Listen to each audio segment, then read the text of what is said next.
Okay, today we're going to walk you through the steps of setting up your HiTi passport system. This is the HiTi 420 S passport printer, as well as the Fuji FinePix camera that came with your system. You should have by now located your quick start guide. What we're going to be doing today is walking you through each step of the quick start guide.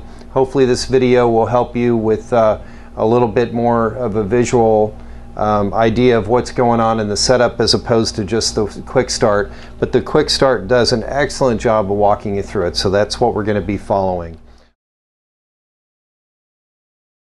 Let's start off with the camera.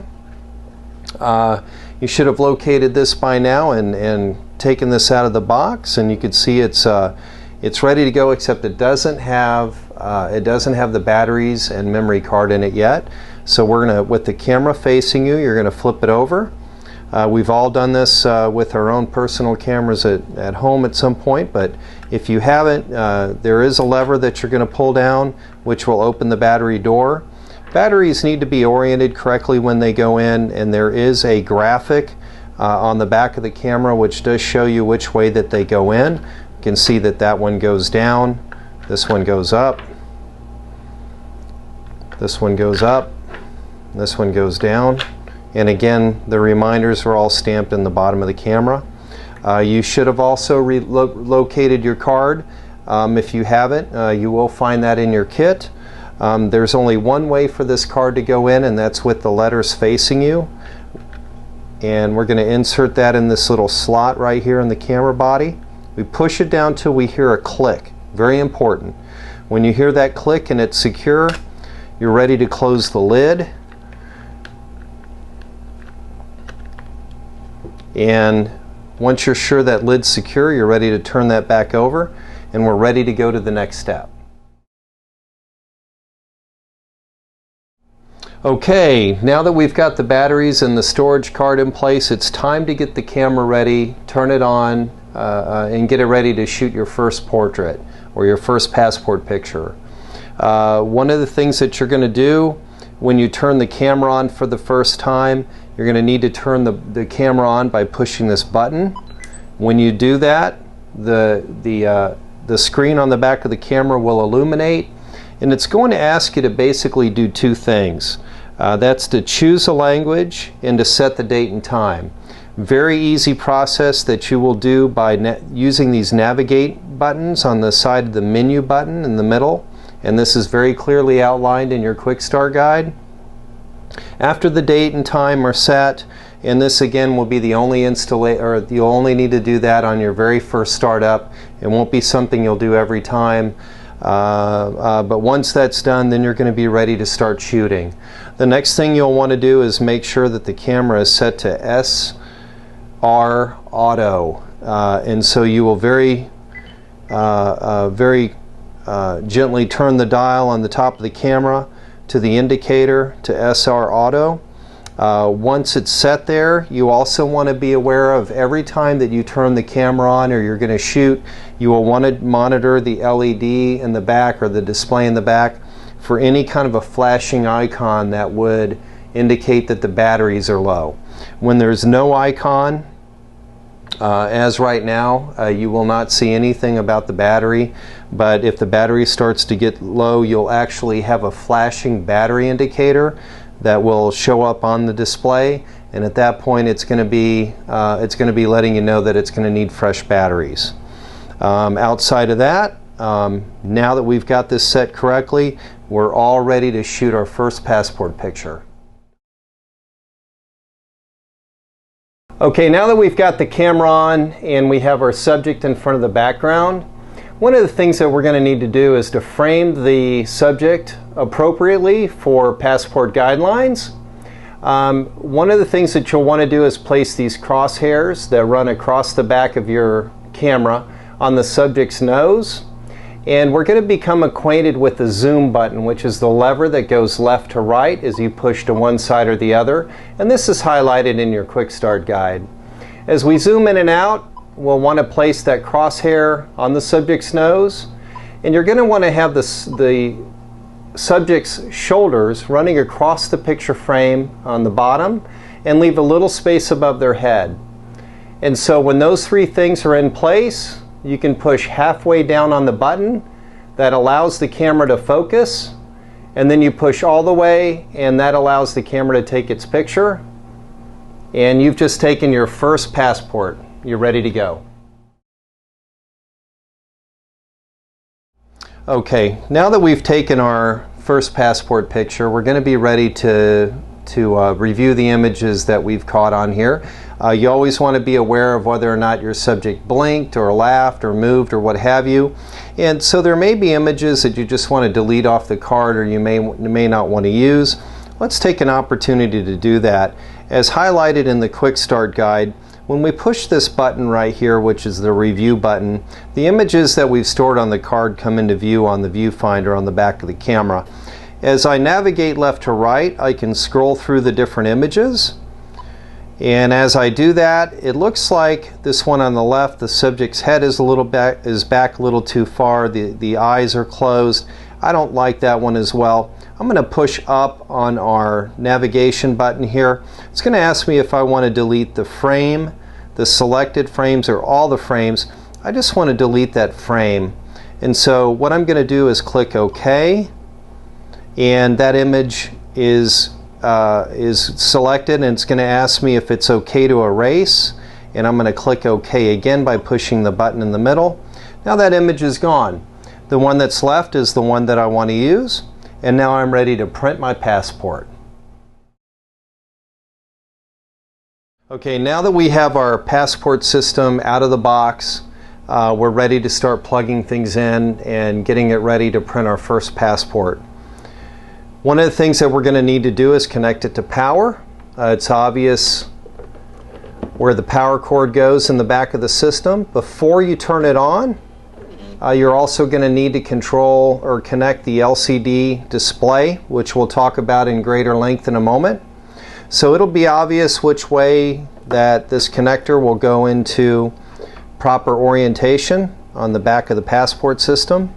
And once we get that oriented correctly, push it snugly into place, and there is 2 screws that will need to be tightened on the back of the machine. When those are snug and everything's secure, we're going to be ready to load our media and to print our first passport. Okay, now that we've got our passport system set up and plugged in and ready to go, we're going to need to load ribbon and paper into it so we can print. You should have an S420 media kit in your package, and I'm going to show you how to get that set up. So you'll want to remove your ribbon from the box, and with that ribbon you're going to have several packages of paper, and we're only going to be able to load one package at a time. Set the others aside until you need them, and let's start off with the ribbon. And it's a good idea to have some scissors handy to cut the packaging open, but you will need to remove the packaging to get started. So let's get that out of the way, and now we're ready to load the ribbon. Now that we have the ribbon in play or ready to go, there is a little blue tab that'll be there. This will need to be removed before it's put in the printer, and we'll just cast that aside. No need to save it because you won't need that. That's just for shipping and packaging. There is a lever on the face of the HiTi. We'll want to push that down. The lever door comes open. If you're looking at the ribbon that way, that's the wrong way. So you'll want to have the sensor and the barcode facing the back. And what you'll want to do is load this from the left to the right. So you'll put pressure this way as you slip it into place. Once that's in there and it feels secure, you're ready to close the door. So let's do that. You're going to hear the printer start to calibrate and jockey the ribbon into place. And with that, we're ready to load our paper. And we'll want to, again, remove the packaging. That won't be necessary to have. So we'll just cast that aside. And one of the things you'll want to make sure of is each paper packet comes with this protective sheet. That's to keep you from putting your fingerprints on the paper. You want to set that aside. And now your paper is ready to be loaded. It does have a perforated edge coming across here and across here. These are safe places for your fingers during the loading process. You should have a paper cassette which looks like so. You'll want to open that up, and we will grab our paper, have it neatly stacked, and we're going to slip that into place. Very easy to do. Once that's into place and secure, we'll close the lid and it's ready to go into position. We're going to slide that into the front of the printer as such, and we're good to go. Now we're ready to go ahead and connect the camera and do some printing. Okay, now that we've got our passport system loaded and ready to go, we're going to be connecting the camera and making our very first print. On the side of the camera, you have an accessory panel on this right side. You're going to want to take your accessory cord and plug it into the appropriate place, which is right here on the side. And you'll be able to tell by the shape of the portal where the cord goes. You'll have the other side, which is a simple USB connection, which will plug into the face of the passport printer. Let's go ahead and turn our camera on. And when the printer is on and ready, we're going to be ready to insert our USB connection. It's going to be placed right here on the machine. It'll be obvious which way that goes in. Now that that's plugged in, we're ready to go. We'll set the camera down. We're ready to navigate here on the panel. So we're going to hit our directional arrow and go right one stop, which will take us to the ID photo section of the menu. Once we're there, we'll go ahead and hit OK, which is this button right here on the top right. We're going to choose 2x2A setting, which is the standard passport setting for 2 prints, 2 up. And we're going to click OK again. And we're going to click OK again. And we'll see our image that we've chosen come up on the screen. We're going to go ahead and click OK a third time.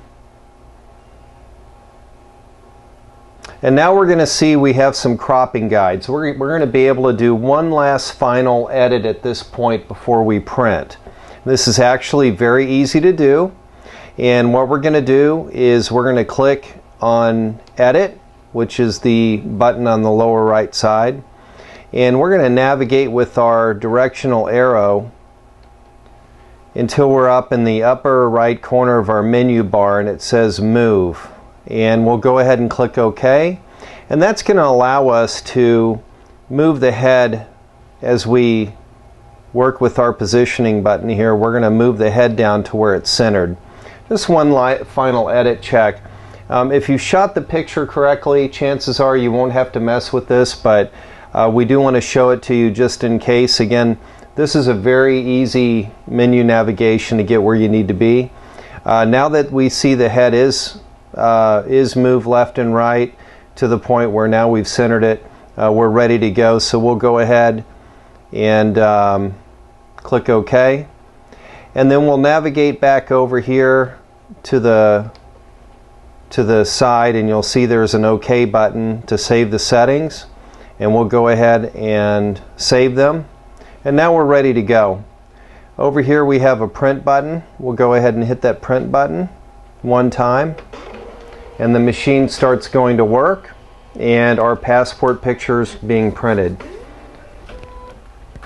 When it comes out of the machine, it's going to look like this, and you will have, again, being careful not to let your fingers get on the print, you will have the breakaway sections here on the side. We'll go ahead and take those off as such, and there you have your finished passport pictures. Okay, for those of you that want a little bit more of a convenience factor when you're working with your HiTi passport system, instead of having to plug and unplug your USB connection every time you shoot to get it to refresh, which is what you would have to do without this custom cable. We did make a what we call a refreshing cable. It is a custom cable available from Imaging Spectrum, and what it allows you to do is to keep the camera connected to the passport system and to not have to plug and unplug the USB. So what we're going to do is plug the camera into the female end of the refreshing cable. We'll put the other end of the USB in the passport system, and then what you have is a switch. This will allow you to shoot and stay tethered to the system without having to plug and unplug every time you shoot a passport. And so let's see it at work. We'll go ahead and turn the camera on. And let's say that I just shot a session. Instead of having to, again, plug and unplug the system, we have this simple switch. With it in the O position, it's actually off. And what we'll do is we will toggle it on, and that allows it to give a fresh connect and refresh the system. And then at that point, we're ready to have our passport pictures printed. So you can see, we can come back over to the menu, hit OK, and you can see now we're communicating. So if we were to go and shoot another session, we could simply toggle this off, shoot the session. After we shoot, we turn it back on and it will refresh. This is really handy if you're shooting in close proximity to your passport system. You don't have to do plugging and unplugging, which is nice, and it's also going to save on your hardware because over time, as you take plugs in and out of connections, they will wear quicker. So this will actually save you some hardware, and like I said, this is a more convenient way to keep your productivity high and to have your equipment last a little bit longer. That's about it, and if you have any questions, give us a call. We'd be glad to help you out.